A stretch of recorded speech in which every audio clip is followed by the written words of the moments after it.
serupa dengan gambaran anaknya bagian yang ke-9 atau minggu yang ke-9. Sudah 2 minggu ke belakang ini kita sudah membahas mengenai roh, jiwa, dan tubuh. Di mana Tuhan memberikan roh kepada kita dengan 5 maksud, 5 fungsi, yaitu yang pertama, untuk kita menyembah dan berhubungan dengan Allah. Tempat roh itu, roh kita yang kecil itu adalah tempat bersekutu dengan Roh Kudus, tempat firman bersemayam, tempat iman bertumbuh, tempat penyertaan Allah. Dan Allah menginginkan kita hidup secara rohaniah, yang artinya roh kita yang dikuasai Roh Kudus itu yang mengendalikan hidup kita. Jadi bagian biru yang roh itu yang lebih mengendalikan, yang merah maupun yang hijau. Sebab itulah Allah memberikan kepada kita rohnya yang kudus dengan 11 fungsi yang sudah kita pelajari minggu lalu. Yang pertama adalah untuk melakukan pembaharuan. Yang kedua untuk memberikan kekuatan yang permanen kepada kita. Seperti yang dalam 1 Yohanes 4 ayat 4 yang sudah kita bahas minggu lalu. Yang ketiga untuk menolong menyertai kita selama-lamanya. Sekali lagi, selama-lamanya, bukan sementara. Selama-lamanya. Jadi jangan sampai kita mengartikan Roh Kudus bisa hilang. Pada saat Yesus berkata, aku akan minta penolong kepada Bapa, ini akan menyertai engkau selama-lamanya, itu ucapannya Yesus. Bukan ucapannya kita, tapi ucapan Yesus. Dia katakan akan menyertai engkau selama-lamanya. Dan itu disampaikan kepada siapa? Bukan kepada semua orang. Disampaikan hanya kepada murid-muridnya. Jadi untuk yang murid-muridnya, itu Roh Kudus tidak akan hilang. Nah, selama-lamanya. Kita akan lihat. Gimana perjanjian lama? Ada tuh Roh Kudus yang pergi. Yang sudah dijelaskan minggu lalu. Dalam perjanjian lama, memang Roh Kudus diberikan Allah kepada orang-orang tertentu untuk tugas-tugas tertentu. Berbeda, Roh Kudus yang disampaikan oleh Yesus akan menyertai murid-murid selamanya. Nanti kita akan lihat lagi lebih dalam seperti apa. Yang keempat adalah untuk mengajar kita. Yang kelima, untuk memimpin. Sekali lagi bukan menuntun, tapi memimpin kita kepada seluruh kebenaran. Yang keenam, Roh Kudus untuk menolong kita bersaksi. Yang ketujuh, untuk berkelimpahan dengan pengharapan. Yang kedelapan, untuk memberikan hidup, memberikan buah roh. 9 sebagai jaminan atas semua yang sudah Tuhan sediakan bagi kita. Dan jaminan itu sudah 100% diberikan. Jadi sudah lunas yang diberikan kepada kita. Yang ke-10, tugas Roh Kudus adalah mengingatkan kita ke segala hal yang sudah dikaruniakan Tuhan kepada kita. Supaya kita hidup dengan penuh syukur, penuh sukacita, karena kita sudah mengingat apa yang Tuhan berikan pada kita. Yang terakhir adalah untuk kita hidup taat. Itu sudah kita bahas minggu lalu. Nah, mulai malam ini sampai 2 minggu ke depan, jadi minggu ini dan minggu depan, kita akan masuk ke bagian yang kedua dari bagian dari manusia. Setelah roh kita bahas, sekarang kita akan masuk kepada jiwa yang merah. Nah, kalau 2 minggu yang lalu kita berbicara bagaimana roh mengendalikan hidup manusia, sekarang kita akan berbicara bagaimana cirinya kalau jiwanya yang mengendalikan hidup itu. Ada bagian merahnya yang lebih dominan. Ya, bentuknya jadi begini. Merahnya lebih besar. Dia malah menekan peran roh itu. Bukan rohnya makin kecil, perannya makin kecil roh itu. Tapi jiwanya, pikirannya, perasaannya, keinginannya makin besar, makin mengendalikan hidup orang itu. Nah, ini yang kita mau bahas malam ini, yaitu orang-orang yang hidupnya masih dikendalikan oleh jiwanya, oleh pikirannya, oleh keinginannya, oleh perasaannya. Inilah yang dikatakan hidup manusia yang hidup dalam daging, hidup secara jasmaniah, hidup secara lahiriah. Padahal kita tahu yang namanya daging itu lemah. Yesus katakan daging itu lemah. Mari kita mulai membahas mengenai jiwa. Dalam bahasa Inggris dikatakan soul, dalam bahasa Ibrani dikatakan nepes, dalam bahasa Yunani dikatakan suhen.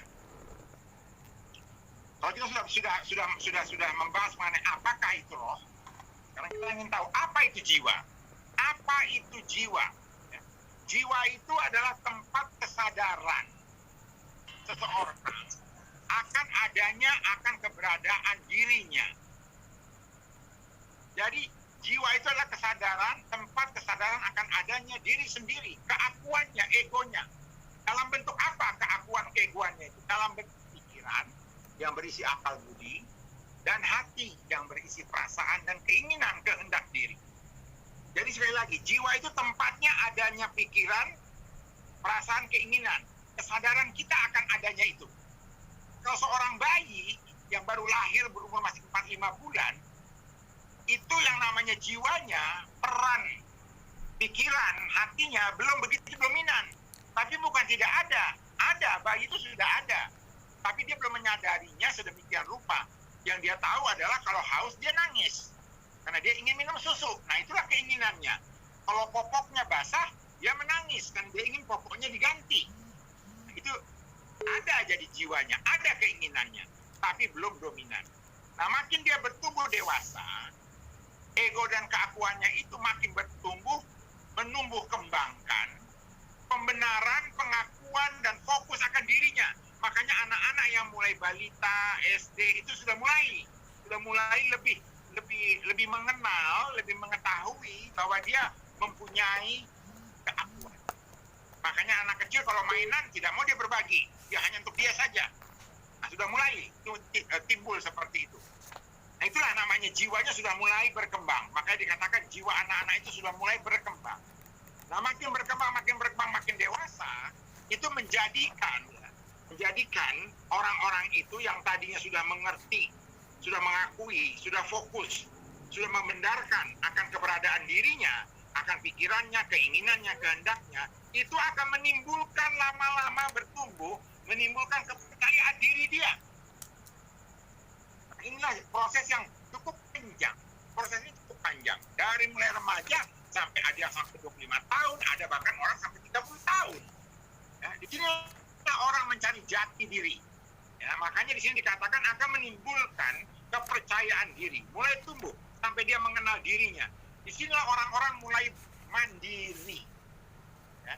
Nah, pada tahap inilah orang-orang itu begitu sampai ke titik di mana dia sudah punya kepercayaan diri, sudah mengetahui jati dirinya, maka akan timbullah pengertian saya menjadi tuan atas diri saya. I am the master of my own. I am the master of my life. Saya tuan atas hidup saya. Saya tuan atas diri saya. Nah, ini yang inilah orang-orang hidup dalam kejiwaan. Nah, kalau sampai sudah tahap di situ, apakah berhenti? Tidak. Karena dia sudah memahami, dia sudah jadi tuan atas dirinya, maka itu akan bertumbuh lagi jiwanya, bukan berhenti, makin bertumbuh. Yang gambar merah ini bukannya berhenti, saudara-saudaraku. Yang namanya gambar merah ini makin lama makin menguasai yang hijau, menekan peran roh, makin lama makin kecil peran roh. Itulah orang-orang yang hidup di dalam dikendalikan oleh jiwanya. Sehingga akhirnya, saudara-saudaraku, nanti orang itu, orang yang demikian, akhirnya itu menjadi apa? Tumbuh lagi keakuannya, makin bersandar, makin mengandalkan pikirannya, keinginannya, perasaannya. Inilah yang dikatakan semacam lingkaran setan. Dari mulai tidak mengenal keakuan, mulai dia mengerti akan keakuannya, egonya, bahwa dia punya pikiran, dia punya keinginan, itu bertumbuh, makin lama makin bertumbuh sehingga mereka punya kepercayaan diri, menjadi tuan atas dirinya, belum selesai. Itu akan bertumbuh lagi mengakibatkan keakuannya makin tinggi, egonya makin besar, bersandar dan makin mengandalkan pikirannya, pengetahuannya, makin mengutamakan keinginannya, makin dipengaruhi oleh perasaannya. Egonya makin tumbuh lagi. Ini disebut lingkaran setan, atau dalam bahasa psikologisnya dikatakan siklus kejiwaan atau soul atau cycles of soul. Jadi makin lama ini orang makin egonya makin tinggi. Kalau tidak ada intervensi apa-apa, itu orangnya makin tinggi, ya, makin lebih percaya. Hanya orang-orang yang mengandalkan pikirannya, makin lama itu makin aneh-aneh cara berpikirnya, ya, makin mempertanyakan Tuhan dan sebagainya. Inilah yang namanya jiwa. Jadi sangat-sangat berbahaya orang-orang yang hidup di dalam pimpinan kejiwaannya, yang dipimpin oleh pikirannya, yang dipimpin oleh keinginan dan perasaannya. Itu sangat berbahaya karena Karena dia akan makin lama makin menjadi orang yang individualistis. Di zaman dulu, dengan tetangga kita hidup baik, saling mengenal, saling menolong. Sekarang di perkotaan kita bisa lihat kan, individualistis kita kayak apa? Tetangga kita nggak kenal. Di desa, puji Tuhan, masih saling mengenal. Tapi di kota-kota sudah tidak. Kenapa? Karena di kota-kota orang itu sudah mulai bersaing menggunakan pikirannya, keinginan, perasaan. Tak peduli akan pada yang lain, makin individualistis. Karena keakuannya makin tinggi. Persaingan makin ketat. Makin senggol-senggol, sikut-sikutan. Dalam organisasi sinode pun tidak ada lagi yang namanya musyawarah mufakat. Yang ada itu senggol-senggolan, gesek-gesekan. Nah inilah orang-orang yang hidup dalam kejiwaan, dikuasai bukan orang dalam kejiwaan. Orang yang dikendalikan oleh jiwanya seperti itu. Nah itulah sebabnya saudaraku yang dikasih Tuhan, ya, bagaimana Tuhan Yesus itu berkata di dalam Matius 26:41 saat dia di Taman Getsemani. Dia katakan berjaga-jagalah dan berdoalah supaya kamu jangan jatuh dalam pencobaan. Karena roh itu memang penurut, tapi daging yang terdiri dari jiwa dan tubuh itu lemah. Jiwa itu isinya apa tadi? Pikiran, akal budi, keinginan dan perasaan yang ada dalam hati. Nah ini kata Tuhan Yesus itu lemah. Ya, nanti ayat Matius 26:41 ini kita akan bahas lebih dalam pada saat kita menyelesaikan topik mengenai jiwa.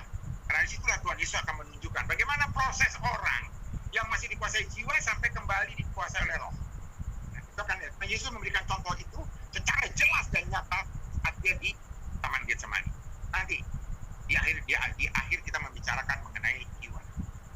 Nah, oleh sebab itu saudara dikasih Tuhan, kali ini kita akan membahas lebih dalam lagi hidup secara lahiriah atau daging yang dikendalikan oleh jiwa.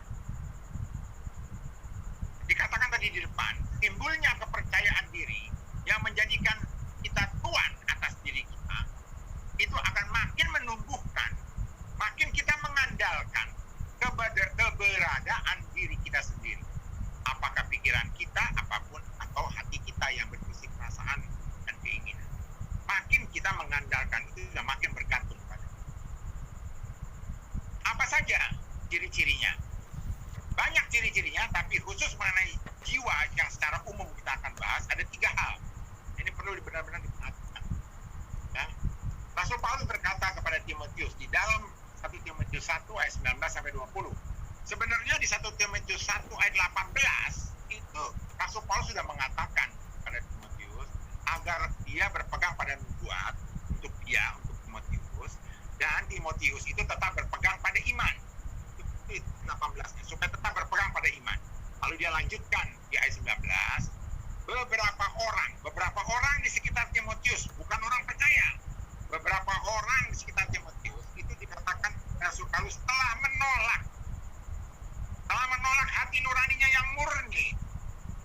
Apa itu hati nurani yang murni itu? Conscience. Bahasa Inggrisnya conscience. Bahasa Yunaninya sunaidesin, suara rohnya. Dan karena itu kandaslah iman mereka. Di antaranya Hymenaeus dan Alexander yang telah kuserahkan kepada iblis, daya jerah mereka. Kalau sudah dikasih Tuhan, kalau hanya kita melihat satu firman ini tidak dengan teliti, seolah-olah ya, yang disampaikan oleh Rasul Paulus ini adalah bahwa ada orang percaya yang tidak mau mendengarkan suara hati nuraninya, tidak mau mendengarkan suara Roh Kudusnya, hingga iman orang itu kandas. Jadi mereka menyimpulkan bahwa ada orang beriman yang bisa murtad. Nah, bagaimana kesimpulan jadi begitu? Dan ini firman ini dipakai untuk membenarkan pendapat itu. Ini contohnya, kandas itu imannya. Artinya sebelumnya dia sudah punya iman dan kandas imannya. Apa artinya kandas? Rasul Paulus di dalam surat-suratnya kepada jemaat di Efesus dan pada Timotius, karena Timotius adalah gembala jemaat di Efesus, seperti sudah disampaikan, Efesus itu adalah kota pelabuhan, tempat pasukan-pasukan Romawi itu bermarkas. Maka dalam surat-surat Efesus dan Timotius itu banyak sekali Rasul Paulus menggunakan istilah-istilah militer, ya, menggunakan istilah-istilah mengenai kelautan. Maka di sini dikatakan kandaslah imannya. Apa maksudnya kandas iman? Dia menggunakan istilah kapal, itu kapal kandas. Kalau kapal itu kandas, artinya kapal itu tidak bisa berfungsi. Maka kapal itu bukan lagi kapal. Kapal yang kandas, itu semua penumpangnya harus turun. Kapal yang kandas tidak bisa berfungsi sebagai kapal. Artinya apa? Sesuatu yang kandas, yang disebut kapal, itu tidak bisa berfungsi sebagai kapal. Dan dia katakan di sini, kalau sampai kita tidak mendengar suara Roh Kudus, maka tidak berfungsilah iman di dalam hidup orang itu. Nah, itu maksudnya. Kalau sampai tidak mau mendengarkan suara Roh Kudus, maka tidak berfungsilah iman yang diberikan pada orang itu. Seperti kita tahu, iman itu hanya timbul dari pendengaran akan firman Allah. Dan Roh Kudus itulah yang membuat kita percaya. Seperti dikatakan oleh Rasul Paulus dalam 1 Korintus 12 ayat 3, tidak ada satu manusia pun dapat mengakui Yesus adalah Tuhan selain oleh Roh Kudus. Jadi kalau dia orang-orang yang dikatakan Rasul Paulus dalam 1 Timotius 1 ayat 19-20 itu tidak mau mendengarkan Roh Kudus, maka tidak akan ada iman di dalamnya. Alias kandas imannya, bukan maksud orang yang beriman, tapi tidak ada iman di situ, tidak ada fungsinya iman di situ. Tidak ada fungsinya, maka dikatakan kandas. Karena kapal yang kandas tidak bisa berfungsi sebagai kapal. Kapal yang kandas hanya berfungsi sebagai rongsokan. Jadi dia maksudnya Paulus di sini bukan orang itu punya iman lalu hilang imannya, bukan. Tapi tidak ada fungsinya iman di situ. Bagi orang-orang yang tidak mau mendengar Roh Kudus, percuma diberikan iman karena tidak akan berfungsi imannya. Itu tafsirannya Pak Jo itu, ngarang-ngarang itu Pak Jo. Maksudnya bukan ngarang-ngarang. Maka kita lihat firman selanjutnya. Rasul Paulus mengatakan begini kan, beberapa orang telah menolak hati nuraninya yang murni itu, dan karena itu kandaslah iman mereka. Rasul Paulus memberikan contoh, siapa orangnya itu, siapa orang yang menolak itu, dan siapa yang dikatakan kandas iman. Di antaranya Hymenaeus dan Alexander yang telah kuserahkan kepada iblis. Loh, kalau sampai Paulus menyerahkan dua orang ini kepada iblis, artinya orang ini memang bukan orang yang diselamatkan. Yesus berkata, siapa yang diserahkan diberikan Bapa kepadaku, tidak akan kubuang, tidak akan hilang, tidak akan direbut oleh siapapun. Yohanes 6 ayat 37 yang sudah kita bahas minggu kedua, minggu ketiga. Yohanes 6:39, Yohanes 10 ayat 28, Yohanes 10 ayat 29. Nah ini kok malah oleh Paulus diserahkan. Artinya mereka bukan orang-orang yang diberikan kepada Yesus. Ini memang orang-orang buangan. Maka diserahkan pada iblis. Ada ayatnya Pak Jo? Ada. Mari kita buka, yang punya Alkitab silahkan dibuka. Ya, silahkan dibuka ayatnya, Alkitabnya. Mari kita lihat di dalam 2 Timotius 2. 2 Timotius 2 ayat 16 sampai 18. 2 Timotius 2 ayat 16 sampai 18. Yang tidak ada Alkitab, dicatat saja ayat ini supaya saudara bisa paham nanti dan menjelaskan kepada orang. 2 Timotius 2 ayat 16 sampai 18. Begini Rasul Paulus menuliskan. Tetapi hindarilah omongan yang kosong dan yang tak suci, yang hanya menambah kefasikan. Apa artinya menambah kefasikan? Artinya sebelumnya sudah ada kefasikan, tapi dengan melakukan omong kosong dan ucapan yang tidak suci, maka nambahlah kefasikannya. Jadi sebelumnya sudah fasik, tapi dengan memberikan omong kosong dan yang tak suci, itu menambah kefasikan. Ayat 17 katakan begini, perkataan mereka menjalar seperti penyakit kanker. Di antara mereka termasuk Hymenaeus dan Philetus, yang telah menyimpang dari kebenaran dengan mengajarkan bahwa kebangkitan kita telah berlangsung, dan dengan demikian merusak iman sebagian orang. Oh, ternyata yang namanya Hymenaeus yang dicontohkan oleh Rasul Paulus dalam 1 Timotius 1 ayat 19 sampai 20 ini, ternyata ini orang fasik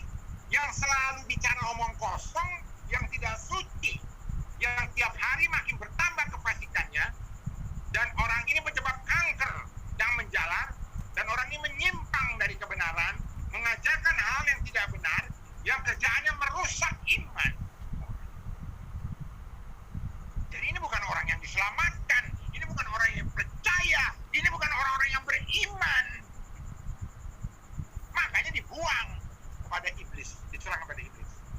Nah, bagaimana dengan Alexander? Apakah Alexander termasuk orang-orang yang beriman? Mari kita lihat dalam 2 Timotius 4 ayat 14 sampai 15. 2 Timotius 4 ayat 14 sampai 15. Saya bacakan 2 Timotius 4 ayat 14 sampai 15. Alexander tukang tembaga itu